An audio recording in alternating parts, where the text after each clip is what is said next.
दोस्तों, आज मैं आप सभी से एक छोटा सा लेकिन जरूरी बदलाव साझा कर रहा हूं। आप लोग इस कहानी को सुनते हैं, इसे महसूस करते हैं और आपकी वजह से ही ये सफर आगे बढ़ता है। इसलिए अब से कहानी एक नए नियम के साथ आगे जाएगी, ताकि हम दोनों इस यात्रा में बराबर जुड़े रहें। अब से नियम यह है, अगर एक एपिसोड पर 50 लाइक और 20 कमेंट पूरे हो जाते हैं, तो उसी दिन नया एपिसोड जारी किया जाएगा। आपका लाइक, आपकी प्रतिक्रिया और आपका एक छोटा सा कमेंट इस कहानी की असली ताकत है। आपके शब्द मुझे बताते हैं कि कहानी किस दिशा में ले जानी चाहिए और क्या आपको सबसे ज्यादा पसंद आ रहा है। यही वजह है कि ये नियम सिर्फ शर्त नहीं, बल्कि आप और मेरे बीच की एक साझेदारी है। आप अपना हिस्सा निभाइए, 50 लाइक प्लस 20 कमेंट, और मैं अपना वादा पूरा करूंगा। उसी दिन एक नया ताजा एपिसोड तुरंत हाजिर करूंगा।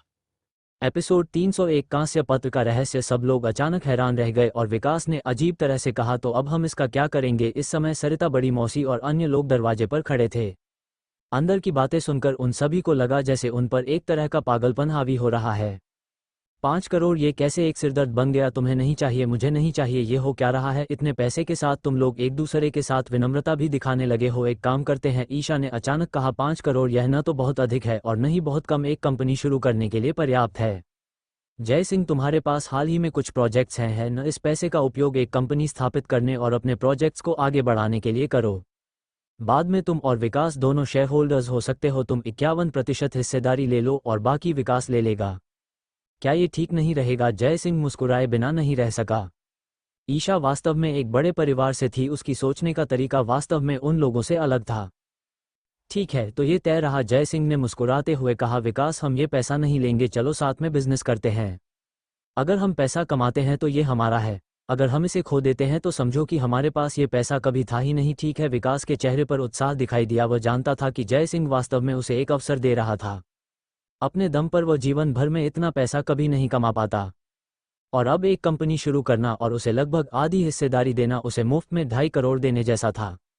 इतनी अच्छी बात केवल इतना अच्छा भाई ही कर सकता था। बहुत बढ़िया, तो ये तय हो गया। विकास ने उत्साह से कहा, हम कौन सा बिजनेस करेंगे। मैंने अभी तक इसके बारे में नहीं सोचा है, हम अच्छी तरह सोचने के बाद तय करेंगे। जय सिंह ने हंसते हुए कहा, ये ठीक है, मुझे बिजनेस करने का कोई अनुभव नहीं है, मुझे वापस जाकर कुछ अध्ययन करने की आवश्यकता है। विकास हंसा। इस समय बड़ा मामा अचानक अंदर भागा और उत्साह से बोला, तुम्हें पता है जय विकास, मेरे पास वास्तव में एक अच्छा प्रोजेक्ट है। हम सब मिलकर इस पर बात करें। मामा खुद बिजनेस में था, लेकिन ये सिर्फ छोटे मोटे सौदे थे, उसने कभी लाखों या करोड़ों के सौदे नहीं देखे थे। अब जब 5 करोड़ की बात हो रही थी तो वह स्वाभाविक रूप से इसका एक हिस्सा चाहता था। आखिरकार न तो जय सिंह और न ही विकास को बिजनेस करने के बारे में ज्यादा पता था। अगर वह इसमें शामिल हो सका तो कम से कम वह एक जनरल मैनेजर या कुछ और बन सकता था। ये वास्तव में एक शानदार अवसर था। दुर्भाग्य से उसने जय सिंह के दिल में अपने स्थान को बढ़ा चढ़ाकर आंका था। जय सिंह ने उसकी ओर एक नज़र भी नहीं डाली, विकास के परिवार को नमस्ते कहा और सीधे ईशा को विदा करने के लिए नीचे चला गया। मामा का चेहरा अजीब हो गया और उसने जय सिंह से आगे कुछ पूछने की हिम्मत नहीं की। इसके बजाय वह विकास के पीछे पीछे चलने लगा। विकास, वास्तव में मेरा प्रोजेक्ट निश्चित रूप से सफल होगा, मुझे बस सही इन्वेस्टमेंट नहीं मिल रहा था। हम सब परिवार हैं, मैं निश्चित रूप से तुम लोगों को धोखा नहीं दूंगा। तुम जय सिंह से मेरे प्रोजेक्ट में पैसा लगाने के बारे में बात क्यों नहीं करते। विकास अपने कदमों पर रुक गया, मामा की ओर देखा और कहा, मामा आप बस यहाँ दखल देना बंद कर दें। जिस तरह से आपने इन वर्षों में जय सिंह के साथ व्यवहार किया है, क्या आपको लगता है कि वह आप पर निवेश करेगा। बेहतर होगा कि आप जल्दी से चले जाएं। जय सिंह आपके स्तर तक नहीं गिरेगा, लेकिन अगर आपने उसे सच में गुस्सा दिला दिया तो मेरा अनुमान है कि आप रामपुर शहर भी नहीं छोड़ पाएंगे। मामा डर से कांप गया, ध्यान से सोचते हुए कि उसने वास्तव में इन वर्षों में जय सिंह को कितना तिरस्कार दिया था। अब जय सिंह का दिल जीतने के बारे में सोचना एक असंभव काम था। मामा को अत्यधिक पछतावा हो रहा था।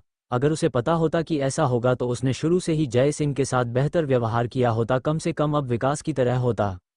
बस जीवन में पछतावे की कोई दवा नहीं होती। ईशा को विदा करने के बाद जय सिंह भी स्वर्गलोक क्लब से निकल गया और शहर की ओर वापस पैदल चलने लगा। ईशा भी इस बार अपने व्यस्त कार्यक्रम से समय निकाल कर आई थी। वह एक ऑल स्टार गायन प्रतियोगिता में भाग लेने वाली थी और इसकी पूरी तैयारी कर रही थी। ऐसा लग रहा था कि वो कुछ समय के लिए रामपुर शहर नहीं आ पाएगी। जय सिंह ईशा के किए गए कामों के लिए काफी आभारी था, ये देखते हुए कि इतने व्यस्त समय के बीच बधाई देने के लिए आना उसके लिए आसान नहीं था। घर पहुंचते ही जय सिंह सीधे तीसरी मंजिल पर गया और आगे के शोध के लिए कांस्य पत्र निकाला। कांस्य पत्र जय सिंह को चंद्रपुर के पहाड़ों से मिला था और 3 दिव्य सम्राटों ने भी इसे छीनने की कोशिश की थी। यह एक संकेत था कि यह कोई साधारण वस्तु नहीं थी। चंद्रपुर में इसे आजमाने के बाद जय सिंह ने पाया कि कांस्य पत्र आध्यात्मिक ऊर्जा को तेजी से शक्ति में बदल सकता है, जिससे तेजी से अवशोषण हो सकता है। ये काफी चमत्कारी था और किसी की साधना की गति को काफी बढ़ा सकता था। इस दौरान जय सिंह ने कांस्य पत्र पर कुछ पैटर्न भी खोजे थे जो उस गुफा के अंदर चित्रित डिजाइनों से कुछ समानता रखते थे। सबसे महत्वपूर्ण बात यह थी कि ये पैटर्न नियति ग्रंथ की साधना विधियों से मेल खाते थे, जो वास्तव में आश्चर्यजनक था। बिना किसी संदेह के कांस्य पत्र और नियति ग्रंथ के बीच कुछ संबंध था। लेकिन वास्तव में क्या संबंध था? थोड़ी देर बाद जय सिंह जब कुछ समझ नहीं पाया तो उसने बस नियति ग्रंथ भी निकाला और उन्हें अध्ययन के लिए एक साथ रख दिया। जब जय सिंह ने कांस्य पत्र को नियति ग्रंथ के ऊपर रखा तो कुछ अद्भुत हुआ। नियति ग्रंथ प्रकाश से चमकने लगा और जिस स्थान पर कांस्य पत्र रखा गया था वहां के अक्षर हवा में तैरने लगे, जैसे कि वे जीवित हो गए हों, जय सिंह के सामने मंडरा रहे हों। जय सिंह की आंखें आश्चर्य से चौड़ी हो गईं। उसने उम्मीद नहीं की थी कि कांस्य पत्र को नियति ग्रंथ के साथ रखने से ऐसा प्रभाव पड़ेगा। ध्यान से देखने पर उसने पाया कि हवा में तैरने वाले अक्षर नियति ग्रंथ पर मौजूद अक्षरों से कहीं अधिक थे। वास्तव में नियति ग्रंथ के प्रत्येक पृष्ठ में कुछ विशेष प्रतीक भी थे जिनका अर्थ जय सिंह कभी नहीं समझ पाया था। अब जैसे ही कांस्य पत्र उस पर रखा गया, ये विशेष प्रतीक भी हवा में तैरने लगे और जय सिंह के लिए पहचानने योग्य अक्षरों में बदल गए। जय सिंह ने एक गहरी सांस ली। कांस्य पत्र में वास्तव में ऐसा कार्य था। ऐसा लगता था कि कांस्य पत्र नियति ग्रंथ को पूरा कर सकता है और लोगों को इसे समझने में मदद कर सकता है। दोनों के बीच का संबंध जय सिंह की अपेक्षाओं से बिल्कुल परे था। ध्यान से देखने पर जय सिंह ने देखा कि हवा में पाठ वास्तव में काफी विस्तृत था। उनमें से एक अध्याय ने उसका ध्यान खींचा। हेवनली साउंड की परी, 3000 महान लोगों का दिव्य संगीत, सब कुछ यहाँ दर्ज है। एक छोटी धुन मन को शांत कर सकती है। एक भव्य धुन एक दुश्मन को अदृश्य रूप से मार सकती है, जिसे स्वयं हेवनली साउंड की परी ने दर्ज किया है। जय सिंह चकित था। नियति ग्रंथ में वास्तव में सब कुछ शामिल था। इसका उपयोग साधना, उपचार, बारटेंडिंग, खाना पकाने और अब संगीत के लिए भी किया जा सकता था। इस पुस्तक का लेखक किस तरह का व्यक्ति था? पढ़ना जारी रखते हुए उसने पाया कि अंदर वास्तव में कई संगीत की धुनें थीं। प्रत्येक धुन के आगे एक स्पष्ट टिप्पणी थी और जय सिंह जैसा व्यक्ति भी जिसे संगीत समझ नहीं आता था, एक बार पढ़ने के बाद उसे इसकी गहरी समझ हो गई थी। मन को शांत करने या दुश्मन को मारने में सक्षम इस विचार से प्रेरित होकर जय सिंह एक लकड़ी की छड़ी लेने गया और धीरे धीरे धुनों में से एक को बजाना शुरू कर दिया ताकि ये देख सके कि क्या संगीत में वास्तव में ऐसा प्रभाव था। छड़ी धीरे धीरे मेज पर थपथपा रही थी, जिससे एक धीमी आवाज निकल रही थी। जय सिंह आवाज की स्पष्टता का पीछा नहीं कर सकता था, इसलिए उसने बस एक धुन निकालने की कोशिश की। जैसे जैसे संगीत आगे बढ़ा, जय सिंह को अचानक एहसास हुआ कि उसके भीतर की शक्ति लकड़ी की छड़ी के माध्यम से बाहर निकल रही थी, धीरे धीरे धुनों के साथ हवा में फैल रही थी, जिससे एक असाधारण सुखद एहसास हो रहा था। जब धुन समाप्त हुई तो जय सिंह ने एक गहरी सांस ली। खुद को तरोताजा महसूस कर रहा था, जो धुन की शक्ति के बारे में बहुत कुछ कहता था। उसने नियति ग्रंथ पर एक नज़र डाली जिस पर धुन का नाम लिखा था, सोल कामिंग मेलेडी। ये सोल कामिंग मेलेडी दिव्य संगीत के खंड में हजारों धुनों में से सिर्फ एक थी, लेकिन इसका प्रभाव वास्तव में उत्कृष्ट था। बिना किसी मारक इरादे के इसका मन को एकाग्र करने पर एक उल्लेखनीय प्रभाव था और इसे सुनने से व्यक्ति स्पष्ट और स्फूर्तिवान महसूस कर सकता था। आगे देखने पर दिव्य संगीत का खंड वास्तव में कई भागों में विभाजित था, जिसमें जानलेवा धुनों को समर्पित एक खंड भी शामिल था। ये धुनें ज्यादातर संहार की आभा से युक्त थीं और एक बार बजाए जाने पर वे एक दुर्जेय हमला कर सकती थीं। जैसे ही जय सिंह गहराई से अध्ययन करने वाला था, अचानक दरवाजे के बाहर से एक हल्की खर्राटे की आवाज आए। जय सिंह ने भौहें सिकुड़ी। ये तीसरी मंजिल उसका निजी स्थान था, ऊपर कौन आ सकता था? उसने दरवाजा खोला और प्रवेश द्वार पर ही किरण और अम्मा को देखा। किरण के चेहरे पर नशे का भाव था, जबकि अम्मा बस दरवाजे पर सो गई थी। खर्राटे उसी से आ रहे थे। तुम दोनों यहाँ क्या कर रही हो? जय सिंह ने आश्चर्य से पूछा, क्योंकि वे आमतौर पर कभी भी तीसरी मंजिल पर नहीं आते थे। किरण आखिरकार अपने होश में आए और भ्रमित होकर चारों ओर देखा। मैं यहाँ कैसे आ गई? तुम्हें भी नहीं पता कि तुम यहाँ कैसे आई? जय सिंह ने आश्चर्य से पूछा, क्या हुआ? मुझे भी नहीं पता, मैं बस नीचे सफाई कर रही थी जब अचानक मुझे संगीत की आवाज़ सुनाई दी। ये सुनने में बहुत अच्छा था और उसके बाद मुझे कुछ भी याद नहीं है।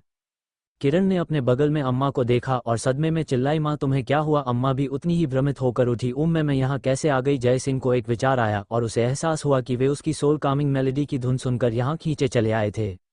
वे धुन में इतने मंत्रमुग्ध हो गए थे कि वे अनजाने में यहाँ चले आए थे। स्वाभाविक रूप से यह नहीं जानते थे कि वे यहाँ कैसे पहुँचे। इससे ये स्पष्ट था कि सोल कामिंग मेलोडी का प्रभाव वास्तव में असाधारण था। अगर इस सोल कामिंग मेलोडी को लड़ाई के दौरान बजाया जा सकता जिससे प्रतिद्वंद्वी के मन को शांत करने में मदद मिलती तो यह वास्तव में एक गुप्त हथियार होगा। हालांकि चूंकि अम्मा सो गई थी जबकि किरण नहीं, ये स्पष्ट था कि सोल कामिंग मेलोडी का प्रभाव हर किसी पर एक जैसा नहीं था। सोल कामिंग मेलोडी अम्मा को सम्मोहित करने में सक्षम थी क्योंकि वह एक साधारण व्यक्ति थी।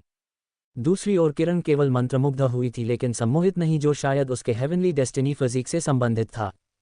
शायद बड़ी ताकत वाले लोगों के लिए धुन का प्रभाव बहुत महत्वपूर्ण नहीं होगा। तभी नीचे से दस्तक की एक श्रृंखला आई। जय सिंह जल्दी दरवाजा खोलो। किरण जल्दी से दरवाजा खोलने के लिए नीचे गई और मोटू हाँफते हुए अंदर आया। जय सिंह जल्दी करो, मेरे साथ पुराना बाजार चलो। क्या हो रहा है? जय सिंह ने उत्सुकता से पूछा। वहाँ कुछ बड़ा हो रहा है, मोटू ने उत्साह से कहा। इन पिछले 2 दिनों में कोई वहाँ खजाने बेचने के लिए रख रहा है। लगातार 2 दिनों से दिव्य अस्त्र सामने आए हैं। क्या तुम जादू टोना नहीं सीख रहे हो? ठीक समय है, चलो मैं तुम्हें एक नज़र दिखाने ले चलता हूँ। दिव्य अस्त्र। जय सिंह चकित था। क्या पुराना बाजार जैसी जगह पर वास्तव में दिव्य अस्त्र दिखाई दे सकते थे? ये सच है।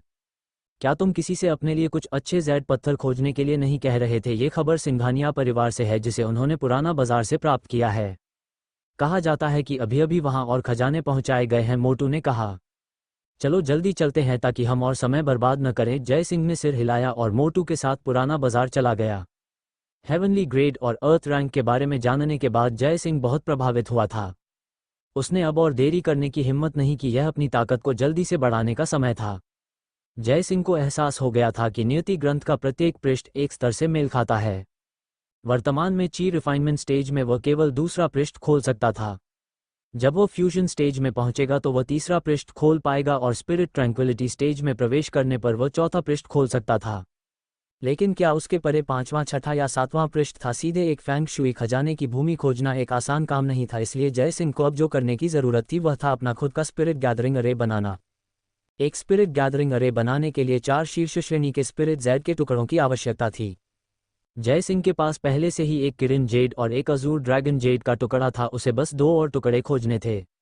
वास्तव में जय सिंह ने होलकर परिवार, सिंघानिया परिवार और इस तरह के लोगों से शीर्ष श्रेणी के स्पिरिट जेड खोजने में मदद करने के लिए कहा था, लेकिन परिणाम बहुत अच्छे नहीं थे।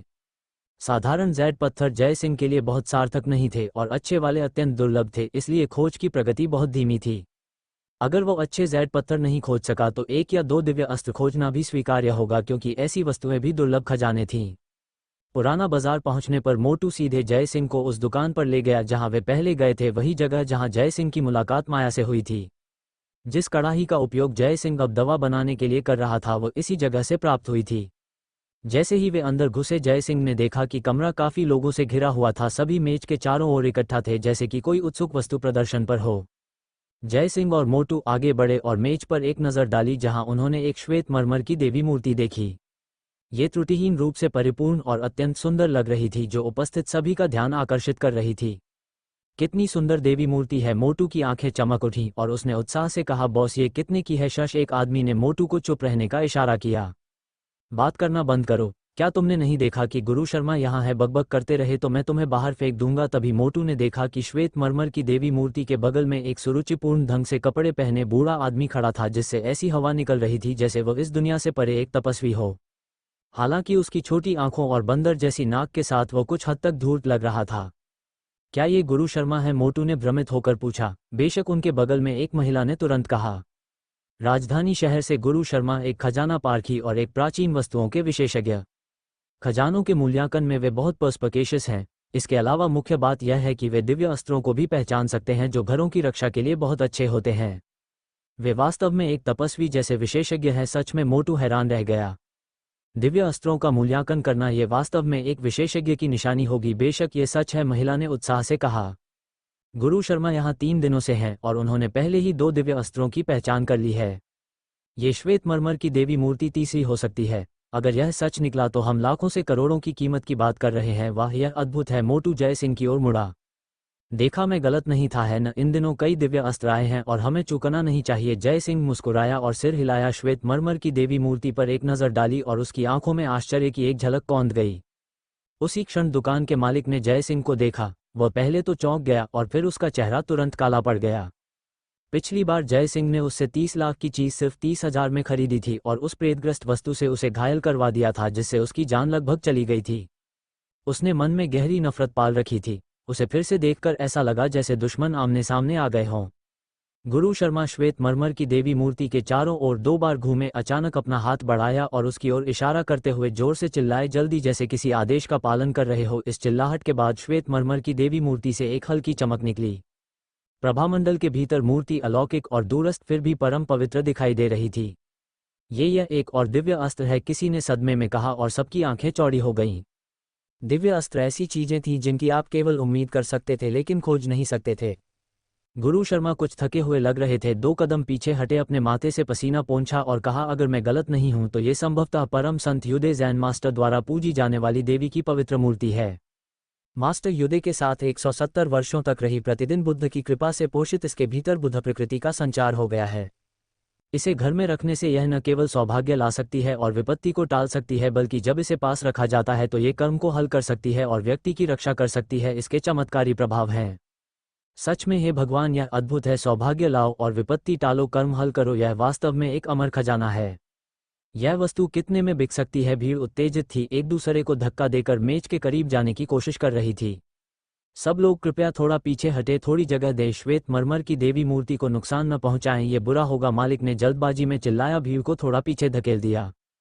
चूंकि गुरु शर्मा ने पहले ही इस खजाने की उत्पत्ति का पता लगा लिया है तो कृपया गुरु शर्मा हमें इसकी कीमत का अनुमान दें, मालिक ने कहा। भीड़ तुरंत गुरु शर्मा को घूरने लगी, उनकी गर्दन उनके मूल्यांकन की प्रत्याशा में तन गई। गुरु शर्मा ने चाय की एक घूंट ली, खुद को भव्यता के साथ स्थापित किया और फिर धीरे धीरे 3 उंगलियां फैलाई, जानबूझकर कहा, 30 लाख। शुरुआती बोली के रूप में इतना अद्भुत खजाना 30 लाख से शुरू। मैं 35 लाख की बोली लगाता हूं, मैं 40 लाख की बोली लगाता हूं, 42 लाख, 45 लाख। हर कोई बोली लगाने के लिए चिल्ला रहा था और कीमत जल्दी ही 80 लाख से अधिक हो गई। मोटू, जो एक तरफ खड़ा अपनी आंखों को आश्चर्य से फाड़े हुए था, जय सिंह की ओर मुड़ने से खुद को रोक नहीं सका। वाह, ये सब अमीर लोग कहाँ से आते हैं? प्राचीन वस्तुएं ऐसे खरीद रहे हैं जैसे सब्जियां खरीद रहे हों। ये दलाल तो नहीं है न? जय सिंह बस मुस्कुराया, कुछ नहीं कहा। तभी भीड़ से एक आवाज उभरी, 1 करोड़। इस बोली ने सबको चौंका दिया। भीड़ चौंक कर मुड़ी ये देखने के लिए कि यह कौन था। सूट में एक अधेड़ उम्र का आदमी घमंडी भाव के साथ जानबूझकर धीमी गति से भीड़ से बाहर निकला। 1 करोड़, मैं श्वेत मरमर की देवी मूर्ति लूंगा। उस आदमी ने मौजूद लोगों पर अपनी नजर घुमाते हुए घमंड से घोषणा की। कोई नहीं बोला। 1 करोड़ एक ऐसी संख्या थी जो उनके लिए कुछ ज्यादा ही बड़ी थी।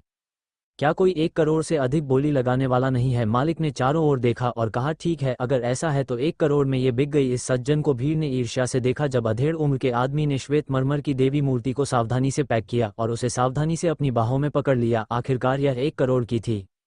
आदमी अभी प्रवेश द्वार पर ही पहुंचा था कि उसे सीधे कई लोगों ने रोक लिया। तुम क्या कर रहे हो? आदमी ने ठंडी आवाज में मांग की। चिंता मत करो, हम बस तुमसे कुछ बात करना चाहते हैं। उन लोगों ने लगभग उस आदमी को दुकान में ले लिया। उनके पीछे 2 महिलाएं और एक आदमी थे। महिलाओं में से जय सिंह ने संयोग से एक को पहचान लिया। ये 6 डिग्री बार की मालिक लता थी। जय सिंह, मोटू। लता अपनी हैरानी छिपा नहीं सकी। तुम भी यहाँ हो? बस घूम रहे थे? जय सिंह ने हल्की मुस्कान के साथ कहा। तुम्हें भी प्राचीन वस्तुएं पसंद है? लता ने उत्सुकता से पूछा।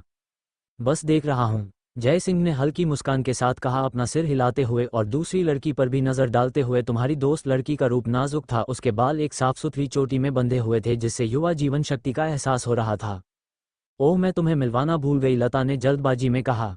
रीना, मैं तुम्हें मिलवाती हूँ। ये जय सिंह है और ये लोकेश है, वे यहाँ के मेरे दोस्त हैं। ये रीना है और वह उसका भाई राहुल है, राजधानी शहर के राणा परिवार से मेरे अच्छे दोस्त। जय सिंह ने धीरे धीरे सिर हिलाया और रीना ने एक विनम्र मुस्कान दी, लेकिन राहुल अपनी अधीरता छिपा नहीं सका। उसने कहा, ठीक है, चलो मुद्दे पर ध्यान केंद्रित करते हैं। इन लोगों से बात करने की कोई जरूरत नहीं है। अरे बॉस, मैं तुमसे पूछ रहा हूं, तुमने कुछ दिन पहले वे 2 दिव्य अस्त्र किसे बेचे थे? इसके बावजूद रीना ने फिर भी अपनी जीभ बाहर निकाली और हंसते हुए कहा, नमस्ते, मेरा नाम रीना है। मेरे भाई के लिए खेद है, वो गुस्सैल है, कृपया बुरा न माने। मोटू, जो पहले से ही गुस्से की कगार पर था, यह सुनकर शांत हो गया। उसने रीना को देखा और एक चमकदार मुस्कान के साथ कहा, नमस्ते, मेरा नाम लोकेश है। रीना मुस्कुराई। स्पष्ट रूप से एक अच्छे व्यवहार वाली लड़की थी। एक तरफ से देखते हुए जय सिंह मुस्कुराए बिना नहीं रह सका, क्योंकि मोटू का ध्यान मुख्य रूप से रीना पर टिका हुआ लग रहा था। दुकान के मालिक की नज़र तेज थी, जल्दी से समझ गया कि ये कोई साधारण लोग नहीं थे और उत्सुकता से कहा, वे यहाँ आए 2 मेहमानों को बेचे गए थे। यंग मास्टर, क्या मैं आपकी किसी भी तरह से सहायता कर सकता हूं? मैं उन दिव्य अस्त्रों को खरीदना चाहता हूं, राहुल ने ठंडे स्वर में कहा। जाओ, उन्हें ढूंढो और बताओ कि मैं राजधानी शहर के राणा परिवार से हूं और उनसे कहो कि वे दिव्य अस्त्र मेरे पास ले आएं। राजधानी शहर का राणा परिवार, सब लोग सदमे में हांफने लगे। राजधानी शहर का राणा परिवार 10 बड़े परिवारों में से एक था। भले ही वे 10 बड़े परिवारों की सूची में लगभग सबसे नीचे थे, फिर भी उन्हें कम नहीं आंका जा सकता था होलकर परिवार से अधिक शक्तिशाली। राणा परिवार दुकान के मालिक ने मुश्किल से थूक निगलते हुए जल्दी से जवाब दिया, कृपया एक क्षण प्रतीक्षा करें, मैं उन्हें तुरंत ढूंढने जाता हूं। दुकान का मालिक जल्दी से बाहर निकल गया और राहुल आराम से मेज पर बैठ गया, एक सिगरेट जलाई और अधेड़ उम्र के आदमी पर तिरछी नजर डाली। मैं वह श्वेत मरमर की देवी मूर्ति भी लूंगा, अपनी कीमत बताओ। अधेड़ उम्र के आदमी का चेहरा लाल हो गया जब उसने धीमी आवाज में जवाब दिया, मैं यह नहीं बेच रहा हूं। नहीं बेच रहे हो? राहुल ने उसे एक नजर दी और कहा, क्या तुम्हें डर है कि राणा परिवार इसे खरीद नहीं सकता, या तुम्हें लगता है कि राणा परिवार को धमकाना आसान है? आदमी कांप गया, स्पष्ट रूप से राणा परिवार से डर रहा था। एक पल के लिए विचार करने के बाद उसने चुपचाप कहा, मैंने इसे 1 करोड़ में खरीदा है, मैं तुम्हें 1 करोड़ 10 लाख दूंगा, राहुल ने सीधे सीधे कहा। सब लोग आश्चर्य से चिल्ला उठे, एक ही सौदे में 10 लाख का लाभ, यह अच्छा बिजनेस था।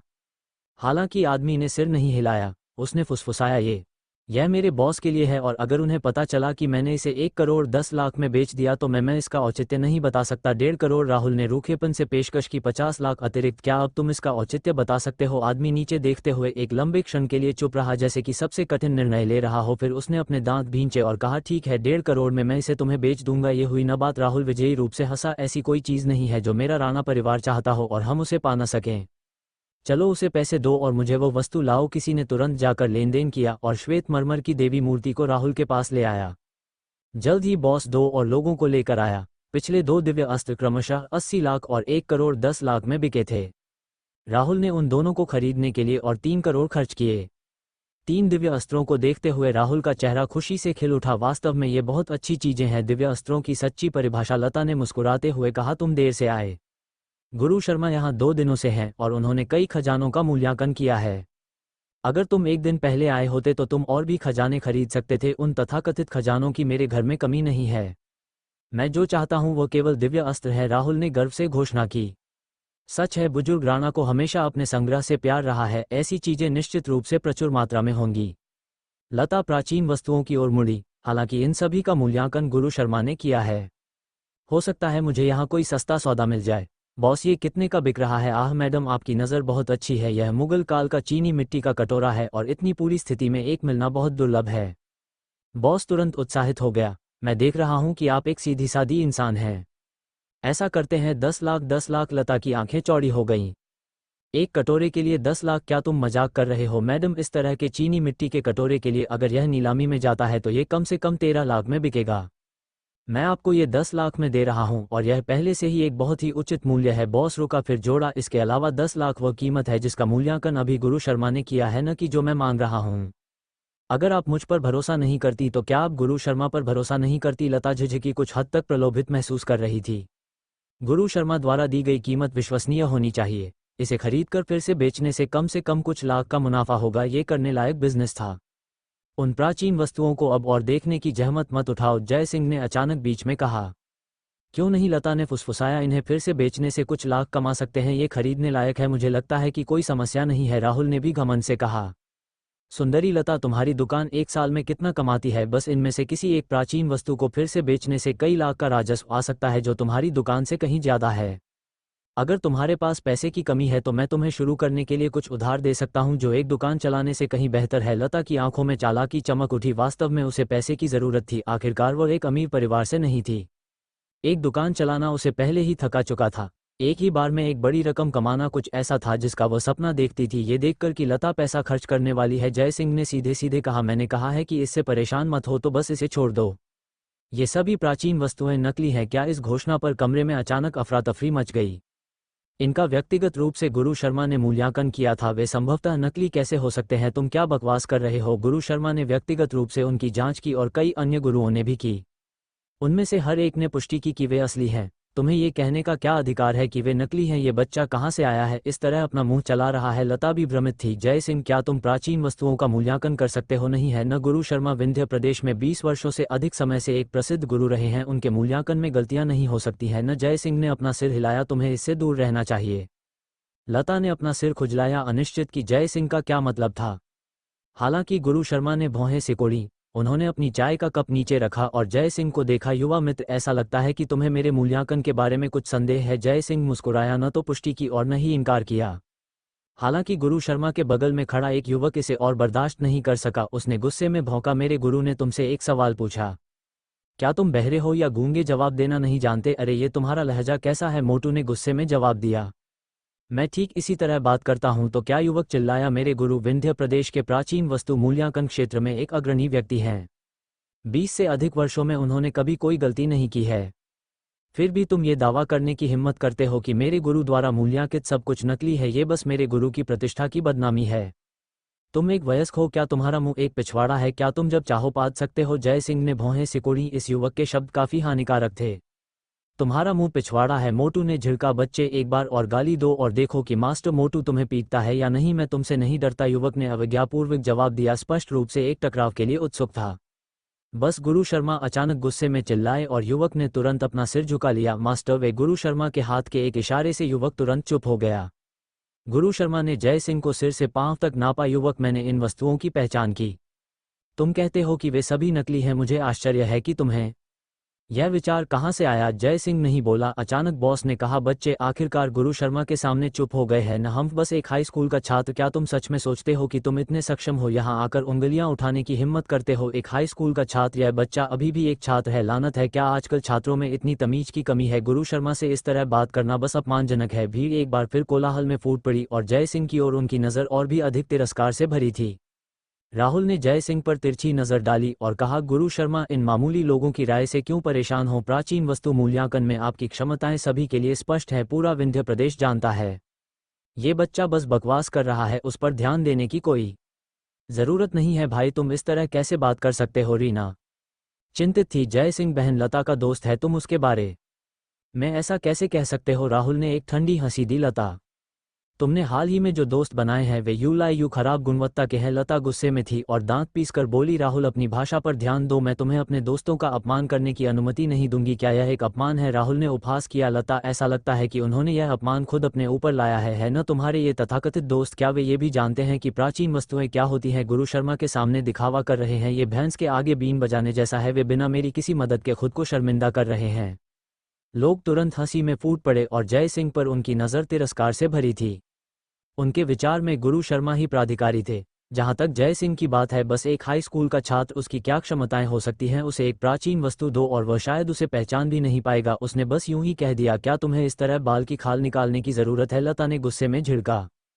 राहुल ने ठंडे स्वर में जवाब दिया, अगर वह एक कुत्ता होता जो 2 बार भौंकता तो बेशक मैं उसे नजरअंदाज कर देता, लेकिन चूंकि वह एक व्यक्ति है, अगर वह पादता है तो उसे खुद ही साफ करना चाहिए। भाई, रीना चिंतित हो गई। बोलो मत, राहुल ने उसे सीधे काट दिया। जय सिंह को एक ठंडी नजर दी। ये गुरु शर्मा से चापलूसी करने का एक अवसर था, बेशक वह इसे जाने नहीं देगा। क्या बात है, पादने की हिम्मत की, लेकिन अब बोलने की हिम्मत नहीं है। राहुल ने जय सिंह को मेनेसिंगली घूरा, जैसे कि थोड़ी सी भी उकसावे पर लड़ाई शुरू करने के लिए तैयार हो। अपना गंदा मुंह बंद रखो। मोटू अब और बर्दाश्त नहीं कर सका और लता के पीछे से निकलकर चिल्लाया, मैं तुम्हें बता दूं, ये रामपुर शहर है, तुम्हारी राजधानी नहीं है। हे राहुल हालांकि पहले हंसा, मोटू को एक ठंडी तिरछी नजर से देखते हुए, क्या तुम्हें लगता है कि तुम जोर से बात कर सकते हो क्योंकि यह रामपुर शहर है? मैं तुम्हें बता रहा हूं, रामपुर शहर में भी तुम कुछ भी नहीं हो। राहुल के बोलने के बाद उसके पीछे चल रहे लोग भी मेनेसिंगली उनके चारों ओर इकट्ठा हो गए। ऐसा लग रहा था कि वे किसी भी क्षण हमला करने के लिए तैयार थे। मोटू, जो किसी से कम नहीं था, ने एक स्टूल पकड़ा और उन्हें घूर कर देखा। क्या तुम विरोध करना चाहते हो? राहुल ने वापस घूरा। इससे पहले कि मोटू जवाब दे पाता, जय सिंह ने उसका हाथ नीचे कर दिया। उसने अपने सामने मौजूद सभी लोगों को देखा। उसकी नज़र अंत में गुरु शर्मा पर आकर टिक गई। क्या तुम वाकई चाहते हो कि मैं समस्या बताऊं? जय सिंह ने पूछा। बच्चे, तुम सच में बोलने की हिम्मत करते हो? राहुल ने तुरंत कहा। गुरु शर्मा के मूल्यांकन में क्या कोई गलती हो सकती है? जय सिंह ने उसे नज़रअंदाज किया और बस चुपचाप गुरु शर्मा को घूरता रहा। गुरु शर्मा ने एक शांत भाव बनाए रखा और कहा, ज्ञान वह है जब आप सीखकर पूछते हैं। तुम जैसे एक युवक के पास अद्वितीय अंतर्दृष्टि हो सकती है। युवक, अगर तुम समस्या बता सकते हो तो मैं अत्यंत आभारी रहूंगा। जय सिंह ने उपहास किया। गुरु शर्मा ने अत्यंत आभारी होने का दावा किया, लेकिन उनके चेहरे पर ऐसा बिल्कुल नहीं दिख रहा था। वह काफी घमंडी था। आखिरकार दशकों तक इस क्षेत्र में डूबे रहने के बाद भी उसने कभी कोई गलती नहीं की थी। उसे वास्तव में उद्योग में एक शीर्ष विशेषज्ञ माना जा सकता था। यहाँ तक कि अन्य विशेषज्ञ मूल्यांककों का सामना करते समय भी वह झुकता नहीं, जय सिंह जैसे एक हाई स्कूल के छात्र के सामने तो बिल्कुल नहीं। ठीक है, तो आज मैं तुम्हें आभारी बना दूंगा। जय सिंह सीधे गुरु शर्मा के पास गया और उनकी ओर इशारा करते हुए कहा, वास्तव में असली समस्या तुम हो क्या? सब लोग चौंक गए। इसका क्या मतलब था? गुरु शर्मा भी भ्रमित थे। तुम्हारा क्या मतलब है? अरे जय सिंह, लता चिंता किए बिना नहीं रह सकी। गुरु शर्मा उद्योग में एक शीर्ष व्यक्ति है, तुम लापरवाही से मत बोलो। तुम्हारी हिम्मत कैसे हुई? बच्चे, राहुल ने धमकी दी। गुरु शर्मा के प्रति इतना असम्मानजनक होने के लिए मैं आज तुम्हें नहीं छोड़ूंगा। जय सिंह ने राहुल को पूरी तरह से नजरअंदाज कर दिया। उसने अपना हाथ बढ़ाया और गुरु शर्मा के माथे पर थपथपाया, चिल्लाते हुए, पत्ते से आंखें ढनकीताई पर्वत न देख सके। आत्मा हृदय को घेरे, सत्य सत्य में भेद करना कठिन। सभी नियम स्रोत पर लौटते हैं, हृदय बोधि के समान शुद्ध। जय सिंह के चिल्लाने के बाद एक काली आभा गुरु शर्मा के माथे को घेरने लगी। जय सिंह की उंगली के नीचे ये काली आभा उत्तेजित लग रही थी, भयंकर रूप से संघर्ष कर रही थी और फिर धीरे धीरे विलीन हो गई। ये सब लोग हक्के बके रह गए। यह क्या हो रहा था? जय सिंह ने कहा, ठीक है, अब एक और नजर डालो। गुरु शर्मा की आंखें चौड़ी हो गई जब उन्होंने ध्यान से देखा। एक पल के बाद उनका रंग पीला पड़ गया। ये कैसे हो सकता है? ये कैसे हो सकता है? क्या हुआ? सब लोग चकित थे। ये सब नकली है, गुरु शर्मा ने सदमे में कहा। नहीं हो सकता। सब लोग चकित थे और चारों ओर भीड़ लगाने लगे। ये नकली नहीं लगते, एक आदमी ने घबराहट में कहा। गुरु शर्मा, क्या आपसे कोई गलती हो सकती है? हाँ, इतने सारे नकली कैसे हो सकते हैं? राहुल भी हक्का बका रह गया, लेकिन जल्दी ही होश में आ गया। वो तुरंत जय सिंह की ओर मुड़ा और गुस्से से कहा, बच्चे, तुमने गुरु शर्मा के साथ क्या किया? तुमने उन्हें कैसे बहकाया? राहुल के शब्दों ने सबको याद दिलाया। यह सही है। अभी अभी जय सिंह ने गुरु शर्मा के सिर के ऊपर छुआ और कुछ शब्द बुदबुदाए, फिर गुरु शर्मा ने अपनी धुन बदल दी। क्या ये हो सकता है कि जय सिंह ने गुरु शर्मा को बहकाया हो? जय सिंह ने एक ठंडी हंसी दी। उसे बहकाना हम वो बस अब आखिरकार स्पष्ट दिमाग का हो गया है, मुझे विश्वास नहीं है। एक आदमी ने जोर से चिल्लाया, ये सब नकली कैसे हो सकते हैं? तुम क्या बकवास कर रहे हो? तुमने गुरु शर्मा को सम्मोहित करने के लिए किसी विधि का इस्तेमाल किया होगा, अन्यथा ऐसा क्यों होता? मास्टर, आप कैसा महसूस कर रहे हैं? गुरु शर्मा के शिष्य ने उत्सुकता से पूछा।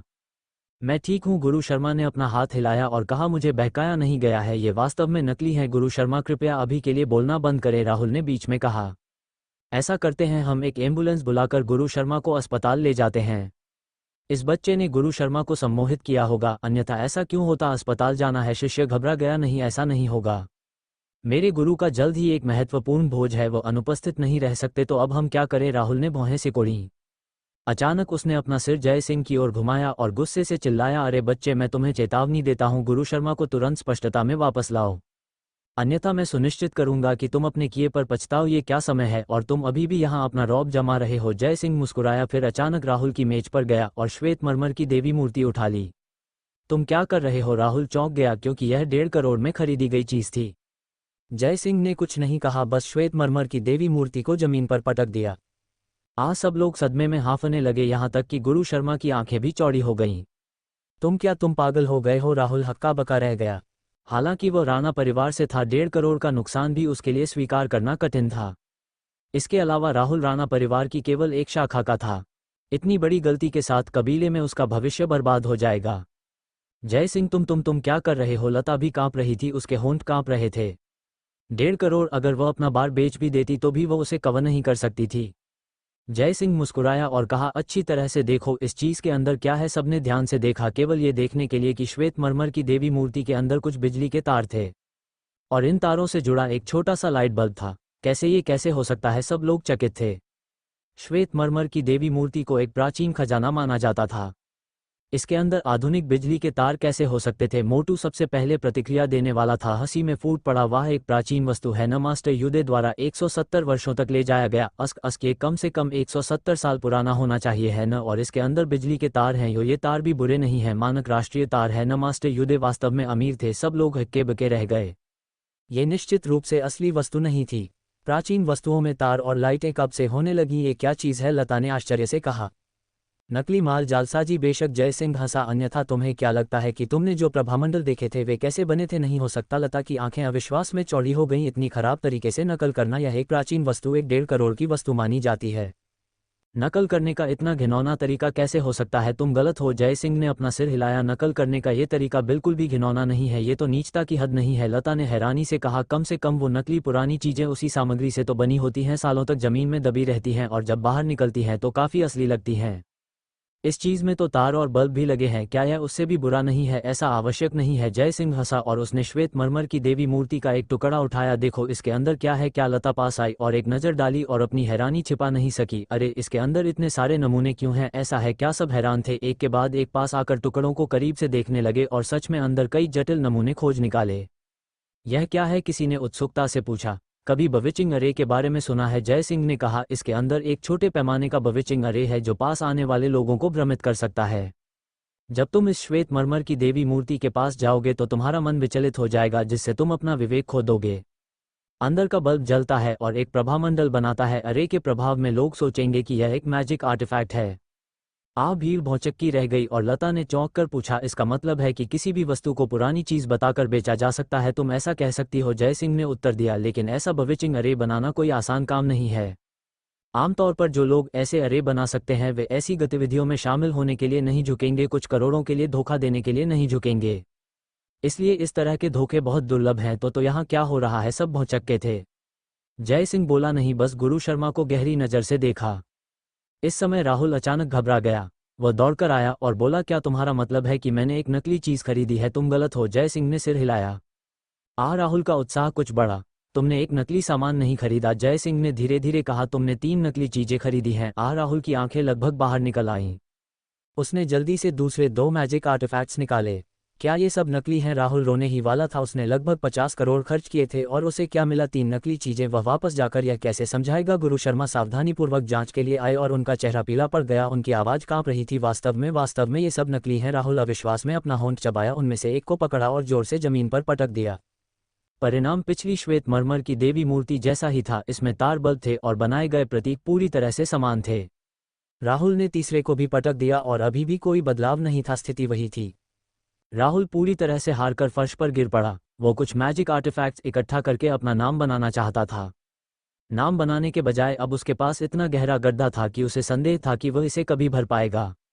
ये कैसे हो सकता है? राहुल अचानक उछला और गुरु शर्मा की ओर इशारा करते हुए आरोप लगाया, तुम शर्मा, ये सब तुम्हारी गलती है। अगर तुम्हारी जांच नहीं होती तो क्या मैं उन्हें खरीदता? गुरु शर्मा की भौहें कसकर तन गईं। उन्होंने अपने जीवन में ऐसी स्थिति का सामना कभी नहीं किया था।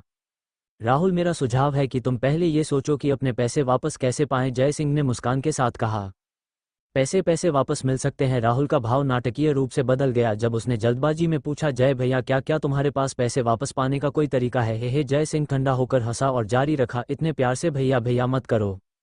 क्या मैं अभी हवा में बातें नहीं कर रहा था, कुत्ते की तरह भौंक रहा था? क्या तुम ही नहीं थे जो मुझे मेरे किए पर पछतावा कराना चाहते थे? तुम्हें पता है मुझे कुछ पछतावा है।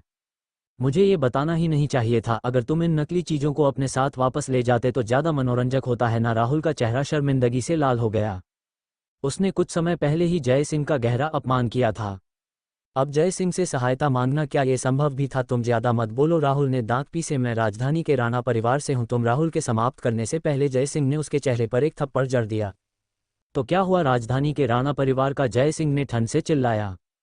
तुम्हारी हिम्मत कैसे हुई मुझे मारने की? राहुल स्तब्ध था। जय सिंह, लता थोड़ी घबरा गई। वह राणा परिवार की क्षमताओं से अच्छी तरह वाकिफ थी। ये हम दोनों के बीच की बात है, दखल मत दो, जय सिंह ने ठंड से कहा। वो मुझे और मोटू को इतनी देर से कोस रहा है, अब उसके साथ हिसाब बराबर करने का समय है। लेकिन वह राणा परिवार से है, लता ने चिंतित होकर कहा। राणा परिवार का क्या? जय सिंह गरजा और राहुल के चेहरे पर पैर रख दिया।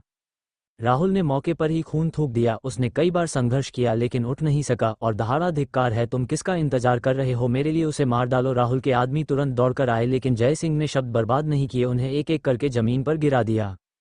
जय सिंह के सामने इन कुछ लोगों का कोई मौका नहीं था। मौजूद सभी लोग चौंक गए, यहाँ तक कि लता की आंखें भी चौड़ी हो गईं। वह जानती थी कि जय सिंह पे मिलाने में माहिर है, लेकिन उसे यह नहीं पता था कि वह इस तरह लड़ भी सकता है। भैया, रीना भी डर गई थी। वह जल्दी से राहुल के पास गई और विनती की, बस करो और मत मारो, हमारी गलती थी, मैं तुमसे माफी मांगती हूँ। जय सिंह जाने दो, लता ने फुसफुसाया, मेरे खातिर, तुम्हारे खातिर भी मैं पहले ही बहुत संयम बरत रहा हूं, जय सिंह ने कहा। नहीं तो वह अभी बोल भी नहीं पाता। लता ने अपना मुंह खोला। जय सिंह का दबदबा ऐसा था जो उसने पहले कभी नहीं देखा था। अब उसे अचानक एहसास हुआ कि उसके बार का बारटेंडर निश्चित रूप से उतना सरल नहीं था जितना वह दिखता था। मोटू राहुल के बगल में बैठ गया, उपहास करते हुए, कैसा लगा? अब कौन आदमी है और कौन कुत्ता है? राहुल ने अपने दांत भींच लिए गुस्से से चिल्लाया, ज्यादा खुश मत हो, मैंने मैंने यहाँ के भूमिगत बॉस लाला भाई से संपर्क कर लिया है। तुम लोग मरे लाला भाई हूँ। जय सिंह हंसा। मोटू, लाला भाई को फोन करो, कहो उसे आने की जहमत न उठाए। समझ गया। मोटू ने तुरंत अपना फोन निकाला, कुछ शब्द कहे और फिर फोन राहुल के सामने रख दिया। छोटे लड़के, बॉस लाला से कुछ शब्द कहना चाहोगे? नमस्ते श्रीमान राहुल, तुम्हारी हिम्मत कैसे हुई यंग मास्टर जय और मास्टर लोकेश को नाराज करने की? क्या तुम रामपुर से जिंदा नहीं जाना चाहते? दूसरी तरफ से लाला भाई की गुस्से भरी आवाज आई। राहुल की आंखें लगभग बाहर निकल आई। डिस्प्ले पर सच में लाला भाई का नंबर दिख रहा था। इसका मतलब था कि फोन के दूसरे छोर पर मौजूद व्यक्ति सच में लाला भाई था। वह घबराए बिना नहीं रह सका। उसने आखिर किसे नाराज कर दिया था कि लाला भाई भी उसकी सहायता के लिए नहीं आएगा? हालांकि राहुल राणा परिवार का केवल एक शाखा सदस्य था, फिर भी वह राणा परिवार का सदस्य था और होलकर परिवार के साथ उसके कुछ संबंध थे। वह लाला भाई से कुछ बार मिला था, जो हमेशा उसके प्रति विनम्र रहता था। यही रामपुर में उसके दुस्साहसी व्यवहार की कुंजी थी। उसकी नज़र में अगर वह सच में रामपुर में किसी बड़े आदमी से टकरा भी जाता तो लाला भाई कम से कम राणा परिवार के सम्मान में आकर मामले को सुलझा देता। फिर भी इस बार वह एक कठिन अखरोट से टकरा गया था। लाला भाई ने राणा परिवार को बिल्कुल भी भाव नहीं दिया, यहाँ तक कि उसे रामपुर से बाहर न जाने देने की धमकी भी दी। राहुल का चेहरा उतर गया। वो बस यह नहीं समझ पा रहा था कि ये दो युवक जो हाई स्कूल के छात्रों की तरह दिखते थे, इतना प्रभाव कैसे रख सकते थे। गुरु शर्मा भी पास आए और उन्होंने सावधानी से कहा, युवा मित्र नमस्ते, मेरा नाम गुरु शर्मा है। क्या मैं आपका सम्मानित उपनाम जानने का सौभाग्य प्राप्त कर सकता हूं? जय सिंह मास्टर जय। नमस्ते। गुरु शर्मा ने बड़े सम्मान के साथ गहरा झुककर प्रणाम किया। इस घटना के लिए मैं मास्टर जय का बहुत आभारी हूं। आपके मार्गदर्शन के बिना मुझे डर है कि ये नकली चीजें फैल जाती। तब तक मैं गुरु शर्मा नहीं जानता कि मैंने कितने लोगों को बर्बाद कर दिया होता। जय सिंह ने धीरे धीरे सिर हिलाया। यद्यपि गुरु शर्मा कुछ अहंकारी थे, वे अपनी गलतियों को स्वीकार कर सकते थे। अपनी गलती जानकर वे तुरंत एक सच्चे रवैये के साथ माफी मांगने आए, ये सराहनीय था। रमन यहाँ आओ, गुरु शर्मा ने गर्ज कर कहा और उनका चेला कांपते हुए पास आया। गुरुजी घुटने टेको, गुरु शर्मा ने गुस्से से चिल्लाया। आह चेला। रमन एक पल के लिए हिचकिचाया। घुटने टेको, गुरु शर्मा ने एक बार फिर चिल्लाया और रमन तुरंत घुटनों के बल बैठ गया। मास्टर जय से माफी मांगो, गुरु शर्मा ने कठोर आवाज में कहा। रमन शर्मिंदा दिखा और धीरे से बोला, मास्टर जय मुझे खेद है। गुरु शर्मा वास्तव में तेज तर्रार थे, यहाँ तक कि राहुल को भी जय सिंह ने निपटा दिया था। यह निश्चित था कि उनका चेला जिसने जय सिंह को नाराज किया था, उसका अंत अच्छा नहीं होगा। इस प्रकार उन्होंने सीधे रमन को घुटने टेकने का आदेश दिया। सीधे मुद्दे पर आते हुए जय सिंह गुरु शर्मा के इरादों को स्पष्ट रूप से समझ गया और ठंडी आवाज में बोला, अब तुम मुझसे माफी नहीं मांगने दे रहे हो? मेरी हिम्मत नहीं, रमन ने अजीब तरह से कहा। क्या तुम सच में अपनी गलती जानते हो? जय सिंह ने फिर पूछा। मैं सच में जानता हूं, रमन ने जल्दी से कहा। बहुत अच्छा, जय सिंह ने सिर हिलाया। चूंकि तुम अपनी गलती मानते हो, मैं तुम्हें आधे घंटे तक यहां घुटने टेकने की सजा देता हूं। तुम्हें कोई आपत्ति तो नहीं है ना? रमन चौंक गया, सोच रहा था कि उसे जल्दी से घुटने टेकने के बाद उठने दिया जाएगा। आधा घंटा कितनी शर्मिंदगी की बात है। उसने गुरु शर्मा की ओर देखा, जिन्होंने उसे कठोर नजरों से देखा। रमन बोलने की हिम्मत नहीं कर सका और जल्दी से अपना सिर झुका लिया। नहीं, कोई आपत्ति नहीं, जय सिंह ने एक ठंडी मुस्कान दी। अगर रमन ने विरोध करने की हिम्मत की होती तो वह निश्चित रूप से उसे आसानी से नहीं छोड़ता। गुरु शर्मा ने राहत की सांस ली, यह जानते हुए कि उनके चेले का मामला सुलझ गया है। मास्टर जय, क्या मैं आपका कुछ समय ले सकता हूं? गुरु शर्मा ने धीरे से पूछा। जय सिंह ने सिर हिलाया और गुरु शर्मा ने जल्दी से मालिक से अंदर के कमरे को साफ करने के लिए कहा। जय सिंह को अंदर आने के लिए आमंत्रित किया। मास्टर जय, आपने अभी उल्लेख किया कि मुझे एक समस्या थी। जैसे ही वह अंदर आया, गुरु शर्मा ने धीरे से कहा, और जब आपने अभी मेरे सिर को छुआ तो मुझे ऐसा लगा जैसे मैं अचानक जाग गया हूं। वास्तव में क्या हो रहा है? किसी ने तुम पर बविचिंग आर्ट का प्रयोग किया था? जय सिंह ने कहा। तुम सतर्क लग रहे थे, लेकिन वास्तव में तुम्हारी चेतना में हस्तक्षेप किया गया था। अन्यथा तुम इतनी सारी नकली चीजों को असली कैसे समझ सकते थे? क्या सच में ऐसी कोई चीज है? गुरु शर्मा हैरान थे।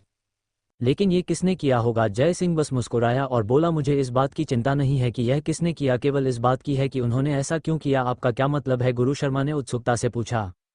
जो कोई भी ऐसा करने में सक्षम है वो बहुत शक्तिशाली होना चाहिए। ऐसे व्यक्ति के लिए 100 या 200 करोड़ कुछ भी नहीं है। कुछ करोड़ों के लिए धोखा देने की कोई आवश्यकता नहीं है, जय सिंह ने गंभीरता से कहा। फिर भी उन्होंने इतनी बड़ी साजिश रचने के लिए बहुत प्रयास किए। क्या तुम्हें यह अजीब नहीं लगता? क्या ये सिर्फ राणा परिवार से 40 या 50 करोड़ के लिए हो सकता है? गुरु शर्मा ने तुरंत भौहें सिकोड़ लीं। आप सही कह रहे हैं मास्टर जय, लेकिन ऐसी योजना कौन बनाएगा? क्या यह मेरा कोई शत्रु हो सकता है? जय सिंह ने ठंड से कहा। अगर यह सच में तुम्हारा शत्रु होता तो तुम्हें मारने के लिए ऐसी योजना बनाने से कहीं ज्यादा आसान होता। ये भी सच है, गुरु शर्मा ने स्वीकार किया हैरान होकर। लेकिन फिर कारण क्या हो सकता है? सोल सर्चिंग टेक्निक का उपयोग करके गुरु शर्मा की जांच करने के बाद जय सिंह ने अचानक भौहें सिकोड़ ली। तुम्हारी एक नीलामी होने वाली है। हाँ, ये राजधानी के राठौड़ परिवार की ओर से आयोजित एक नीलामी है। इसमें शामिल उनके कई खजाने एक बड़ी संपत्ति के लायक हैं और अत्यंत महत्वपूर्ण हैं। ये 3 दिनों में रामपुर शहर में होगी, गुरु शर्मा ने पुष्टि की। अगर यह राजधानी के राठौड़ परिवार के लिए है तो नीलामी रामपुर शहर में क्यों आयोजित की जा रही है? जय सिंह ने सोचा। ये गुरु शर्मा थोड़ा हिचकिचाए, जैसे कि बोलने के लिए अनिच्छुक हों, लेकिन अंत में उन्होंने दांत भींचे और कहा, मास्टर जय, मैं आपको बता सकता हूं, लेकिन कृपया सुनिश्चित करें कि कोई और न जाने। जय सिंह चुप रहा और गुरु शर्मा ने धीमी आवाज में कहा, क्या आप राठौड़ परिवार से परिचित हैं? राजधानी के 10 बड़े परिवारों में से एक, लेकिन मैं यह नहीं कह सकता कि मैं उन्हें अच्छी तरह से जानता हूं। जय सिंह ने शांति से उत्तर दिया। पिछली बार जब होलकर परिवार 10 बड़े परिवारों में शामिल हुआ था तो राठौड़ परिवार से कोई नहीं आया था, इसलिए जय सिंह का राठौड़ परिवार के साथ कोई संबंध नहीं था। हालांकि उसका जीजा यश भी राठौड़ परिवार की एक शाखा था, लेकिन उनकी शाखा बहुत दूर की थी, जिसका मुख्य परिवार से लगभग कोई संपर्क नहीं था। अन्यथा यश ने इतना कठिन जीवन नहीं जिया होता। अफसोस, गुरु शर्मा ने आह भरी, राजधानी के 10 बड़े परिवार, यह सब अतीत की बात है। अब राठौड़ परिवार को शायद ही उनमें गिना जा सकता है। ऐसा क्यों है? जय सिंह ने उत्सुकता से पूछा। बुजुर्ग राठौड़ का आधा साल पहले निधन हो गया, गुरु शर्मा ने समझाया। आप जानते हैं, इतने बड़े परिवार का मुखिया घर का स्तंभ होता है। जीवित रहते हुए एक सांस भी पूरे परिवार का समर्थन कर सकती है, लेकिन एक बार जब वे चले जाते हैं तो रिश्ते फीके पड़ जाते हैं और परिवार तेजी से गिरता है। राठौड़ परिवार के साथ भी यही हुआ। बुजुर्ग के निधन के बाद उनके उत्तराधिकारी परिवार को बनाए नहीं रख सके और आधे साल के भीतर राठौड़ परिवार पहले से ही अंदर और बाहर दोनों तरफ से मुश्किल में था। जय सिंह ने सिर हिलाया, ये समझते हुए।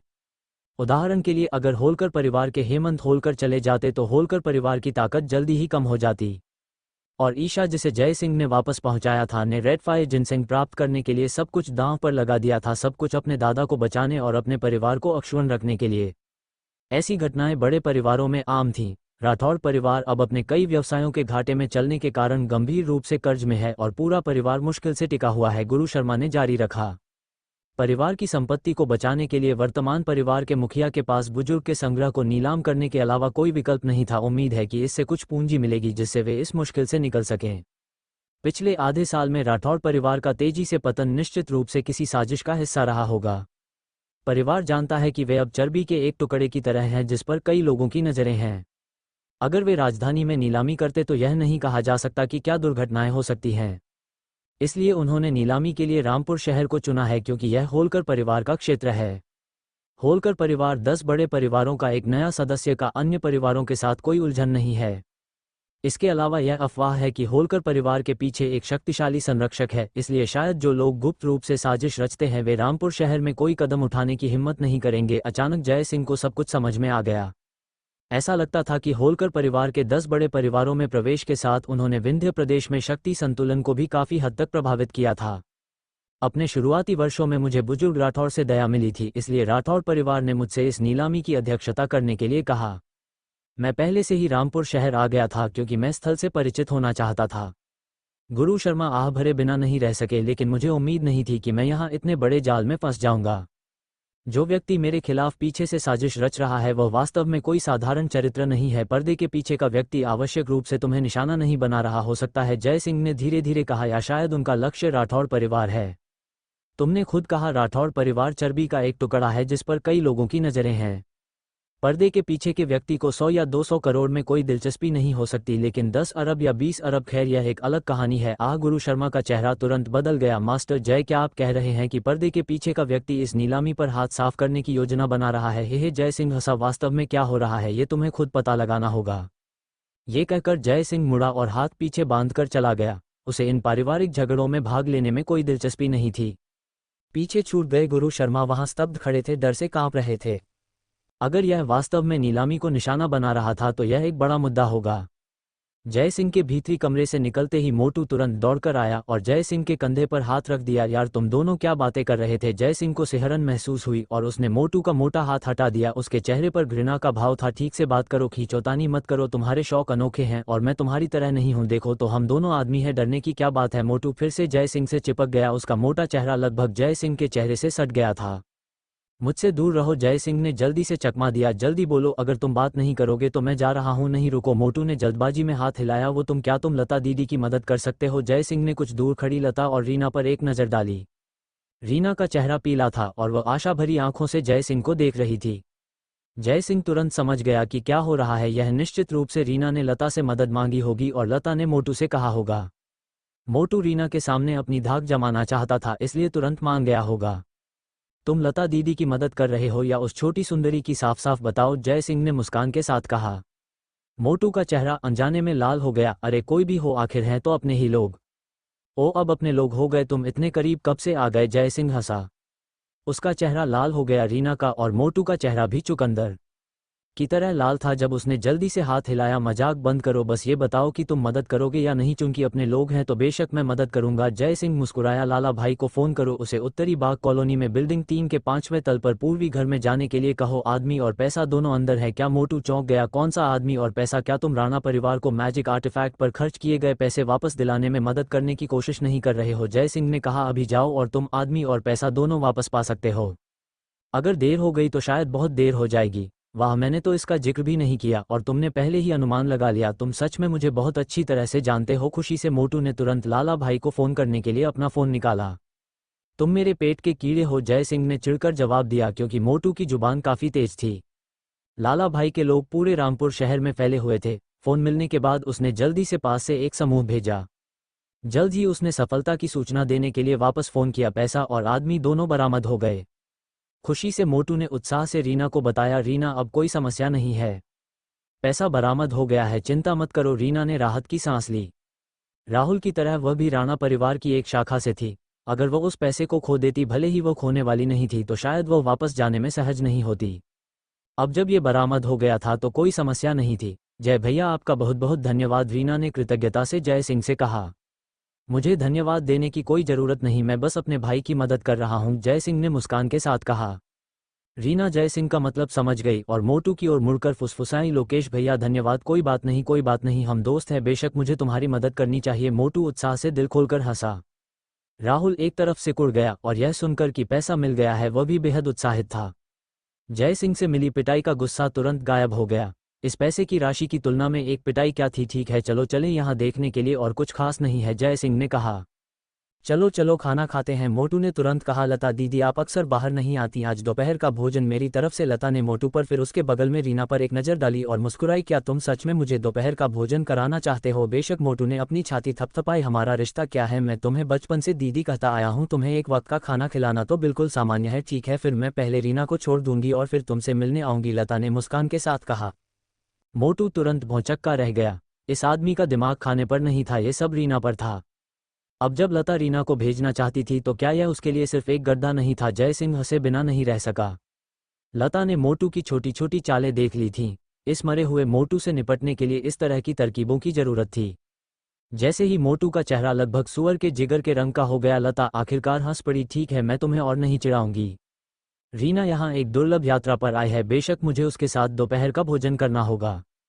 अगर तुम खिलाना चाहते हो तो तुम्हें रीना को भी खिलाना होगा। कैसा रहेगा? यह निश्चित रूप से कोई समस्या नहीं है। मोटू तुरंत एक विस्तृत मुस्कान में टूट गया। चलो जय सिंह, तुम भी शामिल हो जाओ, लता ने पुकारा। ठीक है, जय सिंह ने सिर हिलाया और जैसे ही वह जाने वाला था वह अचानक राहुल की ओर मुड़ा, जिससे युवक काफी डर गया। मैं अब हिम्मत नहीं करूंगा, राहुल के होंठ कांपे। हे जय सिंह मुस्कुराया और राहुल के कंधे पर थपथपाया। अब तुम्हें नहीं मार रहा हूं, लेकिन अगली बार जब तुम मुझे देखो तो तमीज से रहना, याद रखना। इतने छोटे चरित्र के लिए जय सिंह ज्यादा रंजिश रखने की जहमत नहीं उठा सकता था, बस उसे डरा हुआ महसूस कराना ही काफी था। राहुल ने बार बार सिर हिलाया झुककर। यंग मास्टर जय सिंह हल्की सी मुस्कुराया। और तुम्हारे लिए एक खबर है, इस एक दुकान में इतनी सारी नकली चीजें बेची जा रही हैं, क्या तुम्हें नहीं लगता कि यह मालिक के साथ एक समस्या है? आज की स्थिति तुम भाग्यशाली हो कि पैसा बरामद हो गया हूं। राहुल का भाव नाटकीय रूप से बदल गया। उसने भयंकर रूप से दुकान के मालिक की ओर रुख किया। उसके दांत एक कर्कश आवाज के साथ पीस रहे थे। वो अभी इस बात की चिंता कर रहा था कि अपना गुस्सा कहाँ निकाले, और जय सिंह की टिप्पणी ने उसे एक लक्ष्य प्रदान कर दिया। वास्तव में एक ही दुकान में इतनी सारी नकली चीजों के प्रकट होने के साथ मालिक निश्चित रूप से जिम्मेदारी से नहीं बच सकता था। जैसा कि जय सिंह ने कहा, आज वे भाग्यशाली थे कि पैसा बरामद हो गया। यदि नहीं तो वे 45 करोड़ उसके करियर को बर्बाद कर सकते थे। जय सिंह एक हल्की मुस्कान के साथ चला गया, लेकिन दुकान का मालिक भौंचक्का रह गया।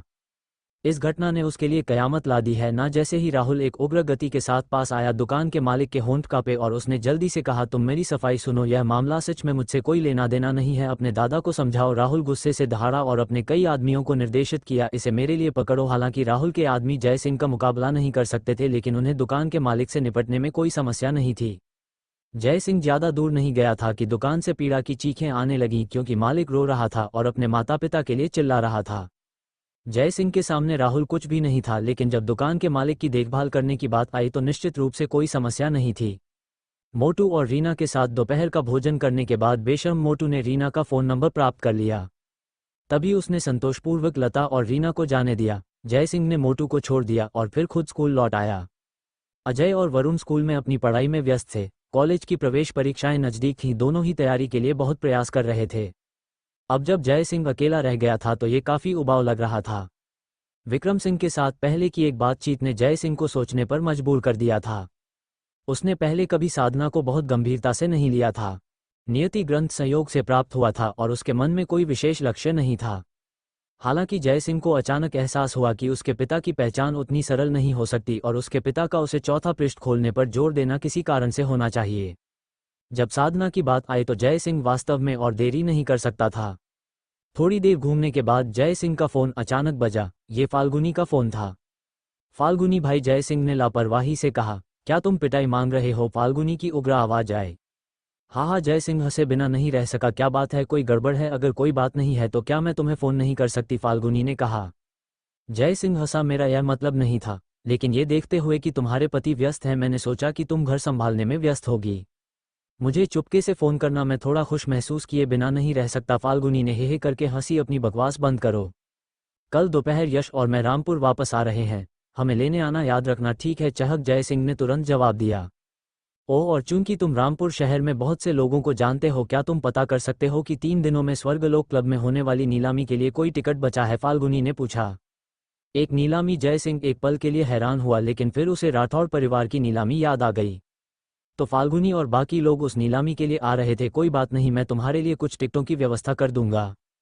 तुम्हें कितने चाहिए? जय सिंह ने पूछा। क्या तुम 5 ला सकते हो? फाल्गुनी ने पूछा। कोई बात नहीं, जय सिंह बिना किसी हिचकिचाहट के मान गया, क्योंकि स्वर्गलोक क्लब में आयोजित होने वाली नीलामी के लिए टिकट प्राप्त करना अविश्वसनीय रूप से आसान था। तो मैं यह मामला तुम पर छोड़ती हूँ। फाल्गुनी रुकी, जैसे कि कुछ और कहना चाहती हो, लेकिन आगे बढ़ने में काफी हिचकिचा रही थी। दीदी बस कह दो, तुम्हारी समस्याएं मेरी समस्याएं हैं, जय सिंह ने सीधे सीधे कहा। खैर, फाल्गुनी ने धीमी आवाज में कहा, तुम जानते हो कि यश ने अभी अभी अपना व्यवसाय शुरू किया है और नकदी थोड़ी तंग है।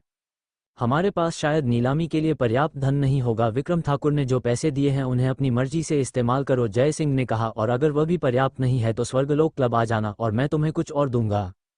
10 अरब कैसा रहेगा? फाल्गुनी अवाक थी। कुछ लाख ही काफी होंगे, हमें उतने की जरूरत नहीं है। मुख्य मुद्दा यह है कि यश को लगता है कि यह पैसा तुमने यहाँ छोड़ा है, इसलिए उसे इसका उपयोग करने से पहले कम से कम तुमसे बात करनी थी। अरे, वह मेरे साथ इतनी औपचारिकता क्यों बरत रहा है? जय सिंह ने कहा। एक बार जब पैसा तुम्हारे पास है तो ये तुम्हारा है, जैसे चाहो इस्तेमाल करो, फाल्गुनी ने कृतज्ञता से कहा। जय सिंह, तुम्हारा बहुत बहुत धन्यवाद, जय सिंह ने तुरंत जवाब दिया। फाल्गुनी भाई, ऐसी बातें मत करो, मुझे अजीब लगता है।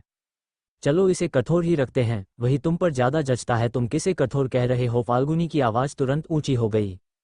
ये हुई न बात, जय सिंह ने जवाब दिया और तुरंत फोन काट दिया। फाल्गुनी को आगे बोलने का मौका नहीं दिया। इस बहन में हमेशा एक आदमी की आत्मा थी। जब हम बच्चे थे तो उसने कई बार मेरे लिए लड़ाई की थी। सच में जब वह इतनी नाजुक अभिनय करती है तो काफी अजीब लगता है। हालांकि जय सिंह ने उस नीलामी की जांच करने की योजना बनाई जिसका फाल्गुनी ने उल्लेख किया था। चूंकि यश शामिल था, जय सिंह कम से कम उन्हें नुकसान नहीं होने दे सकता था। जहां तक पर्दे के पीछे से चीजों को हेरफेर करने वाले व्यक्ति का सवाल है, जय सिंह शामिल नहीं होना चाहता था, लेकिन अब वह इसे और नजरअंदाज नहीं कर सकता था। जय सिंह ने टिकटों की व्यवस्था करने के लिए लाला भाई को फोन किया। लाला भाई काफी हैरान था। उसने सोचा था कि जय सिंह को ऐसी चीजों में कोई दिलचस्पी नहीं है, इसलिए उसने इसका उल्लेख नहीं किया था। हालांकि चूंकि नीलामी स्वर्गलोक क्लब में आयोजित की जा रही थी, इसलिए कुछ टिकट प्राप्त करना कोई समस्या नहीं थी। फोन पर बात करते समय जय सिंह ने लापरवाही से लाला भाई से कुछ जानकारी एकत्र की। राठौड़ परिवार इस बार पूरी ताकत लगा रहा था, जिसमें कुल 2 अरब से अधिक मूल्य की वस्तुएं पेश की जा रही थीं। इनमें से सबसे महत्वपूर्ण वस्तु राठौड़ परिवार का एक संग्रह टुकड़ा था, जो कथित तौर पर अविश्वसनीय शक्ति का एक सुपीरियर मैजिकल आर्टिफैक्ट था। मैजिक आर्टिफैक्ट्स को 4 ग्रेड में विभाजित किया गया है: निम्न, मध्यम गुणवत्ता, बेहतर और शीर्ष ग्रेड, जो कि अस्त्र की शक्ति द्वारा निर्धारित होता है। जय सिंह के हाथों में किरिन जेड और अजूर ड्रैगन जेड को शीर्ष ग्रेड मैजिक आर्टिफैक्ट्स माना जा सकता है।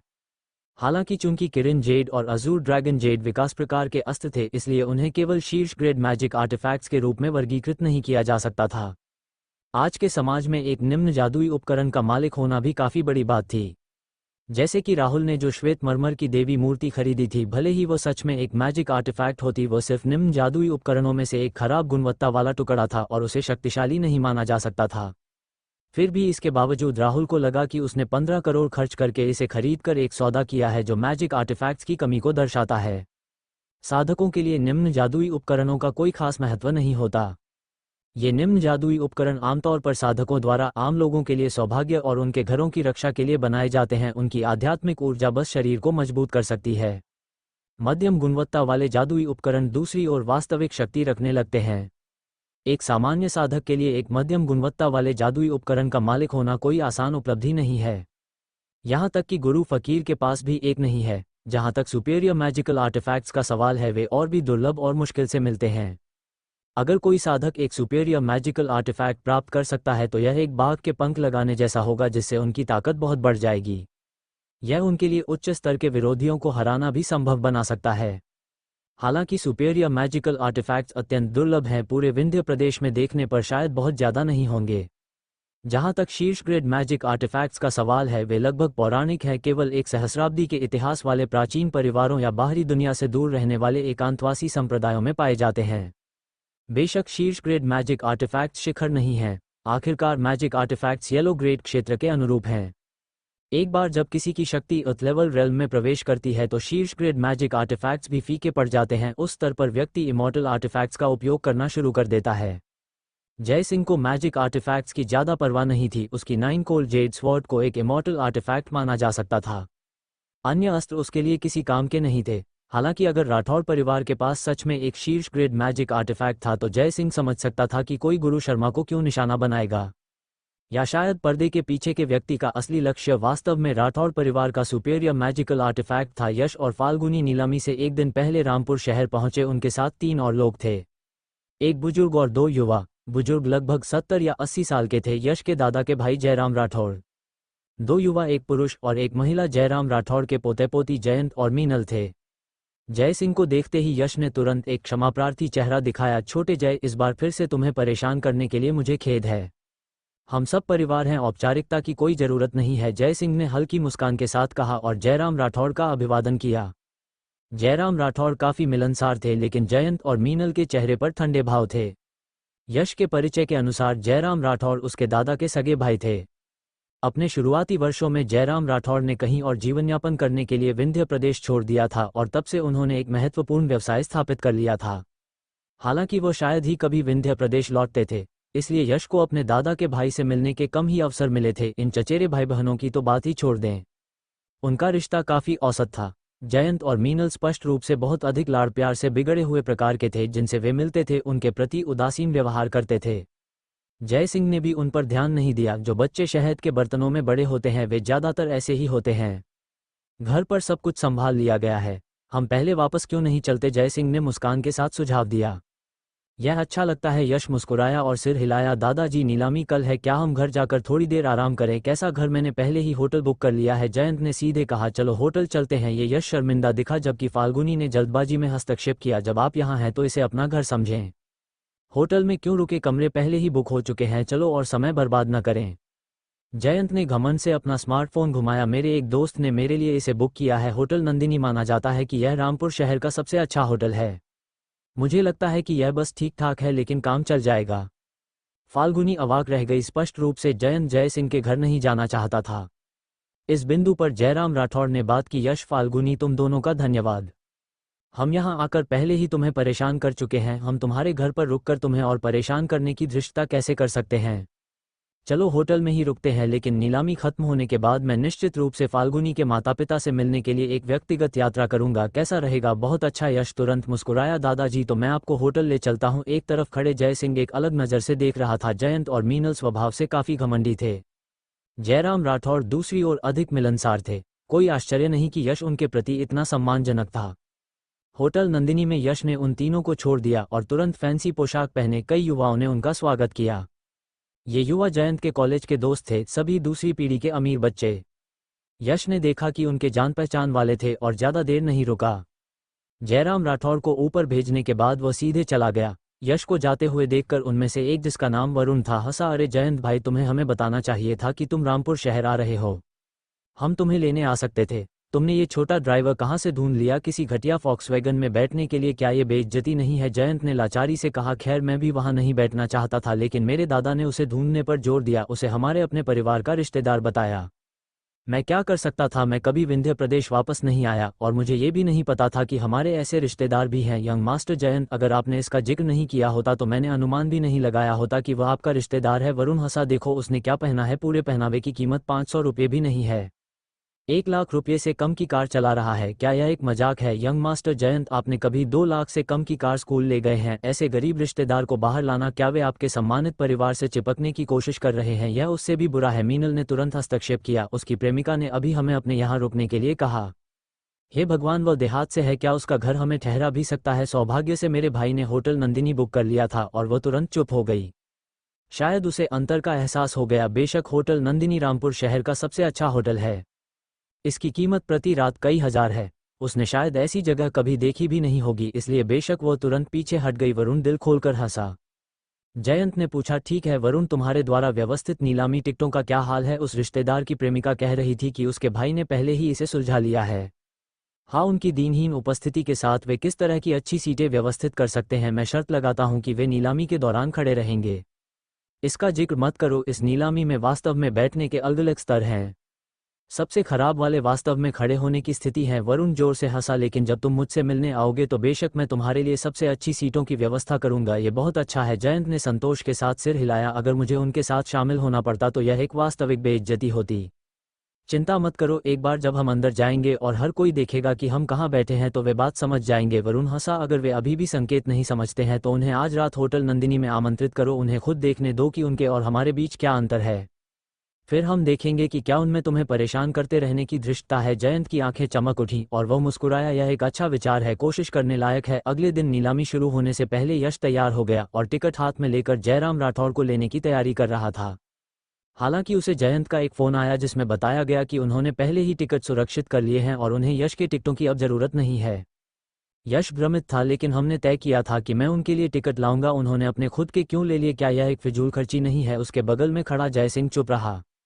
बेशक वह जानता था कि क्या हो रहा है। स्पष्ट रूप से जयंत ने सोचा कि यश अच्छी सीटें सुरक्षित नहीं कर सकता, इसलिए उसने अपने दोस्त को टिकट लेने दिया। सीधे शब्दों में कहें तो ये यश के प्रति तिरस्कार था। कोई बात नहीं, जब तक हम अंदर जा सकते हैं इतनी चिंता क्यों करें? फाल्गुनी हंसी। ये भी सच है। यश ने सिर हिलाया। छोटे जय, तो चलो चलें। जय सिंह ने सिर हिलाया और वे तीनों स्वर्गलोक क्लब के लिए निकल पड़े। रास्ते में जय सिंह ने मोटे तौर पर स्थिति को समझ लिया। यश के दादा राठौड़ परिवार की एक शाखा से थे और 50 साल पहले एक घटना में फंस गए थे, जिसके परिणामस्वरूप उन्हें राठौड़ परिवार से निकाल दिया गया था। जयराम राठौड़ भी इसी स्थिति में थे। इन वर्षों में यश के परिवार ने कभी भी राठौड़ परिवार के नाम का इस्तेमाल नहीं किया।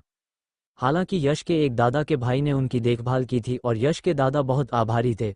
अब जब राठौड़ परिवार का पतन हो गया था और उस दादा के भाई का निधन हो गया था तो उनका प्रिय जेड पाइप इस कार्यक्रम में नीलाम किया जाएगा। यश के दादा इसे एक यादगार के रूप में वापस खरीदना चाहते थे। यही कारण था कि फाल्गुनी ने जेड पाइप के लिए पैसे की जरूरत का उल्लेख किया था। जहां तक जयराम राठौड़ का सवाल है, वह भी याद के लिए कुछ पारिवारिक खजाने खरीदने के लिए वापस आए थे, इसीलिए वे नीलामी में भाग लेने के लिए एक साथ रामपुर शहर आए थे।